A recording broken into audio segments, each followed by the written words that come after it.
जब चारों तरफ नफरत के बादल छाए हों, कोई भी भाईचारे की बात करने के लिए तैयार ना हो, अगर आप इंसानियत की बात करने लगे, किसी मुस्लिम भाई की मदद के लिए आगे आने लगे, बोलने लगे, तो आपको पाकिस्तान परस्त बतलाया जाने लगे, मुस्लिम परस्त बतलाया जाने लगे।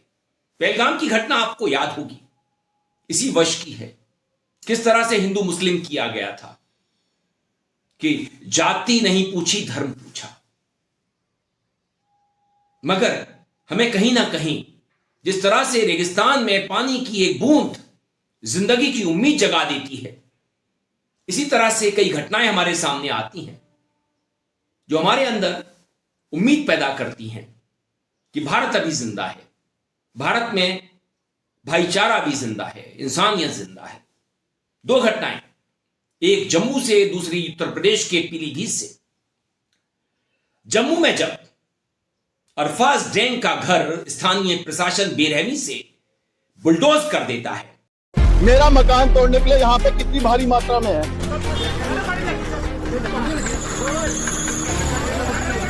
जेडीए की स्टेट लाइन दुनिया जहान की कब्जा है, लेकिन मेरा मकान तोड़ना है क्योंकि हम सच दिखाते हैं। पिछले 40 सालों से हम यहाँ पे रह रहे हैं और ये गुंडागर्दी आप देख सकते हैं। इतना काम यहाँ एक अरफाज डैंग। तब सामने आते हैं उनके पड़ोसी कुलदीप जी, उनका परिवार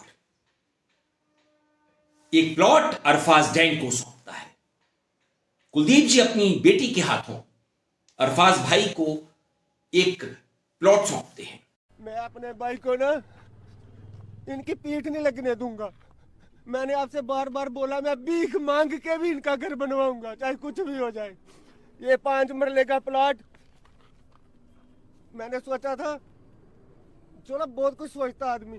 मैं आज अपने भाई को अपनी बेटी के हाथों से दिलवा रहा हूँ और रिटर्न में भी दूंगा, और मैं रिटर्न में भी दूंगा।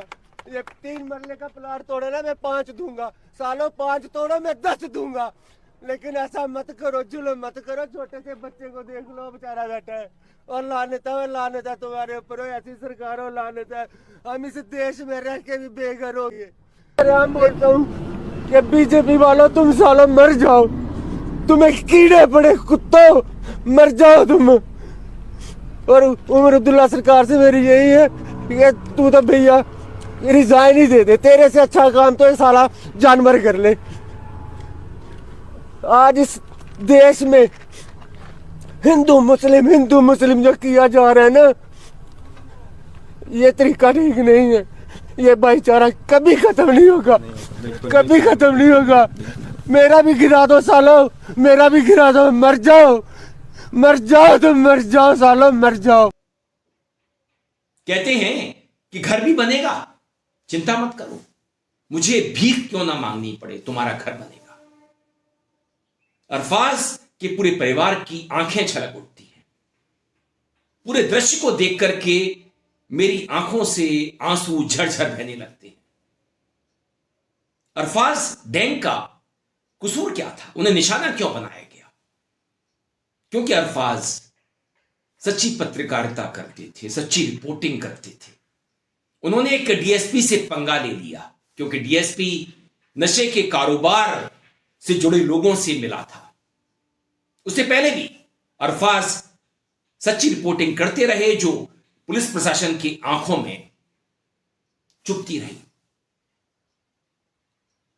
तो यह घटना हमें बतलाती है कि अभी भी हिंदू मुस्लिम एकता मरी नहीं है। कहीं कहीं हमें उम्मीद की किरण दिखलाई दी जाती है। दूसरी घटना पीलीभीत की। पीलीभीत में शुभम तिवारी अपनी गाड़ी से टनकपुर की ओर बढ़ रहे थे, तभी एक बच्चे को बचाने में उनकी गाड़ी तालाब में गिर जाती है और तालाब के अंदर 50 मीटर अंदर तक चली जाती है। कार डूबने लगती है।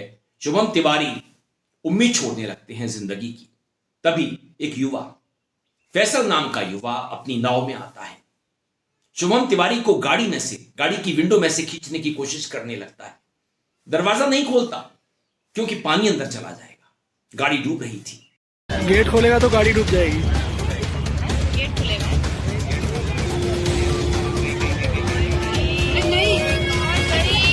कोई नाव वाला ना चला।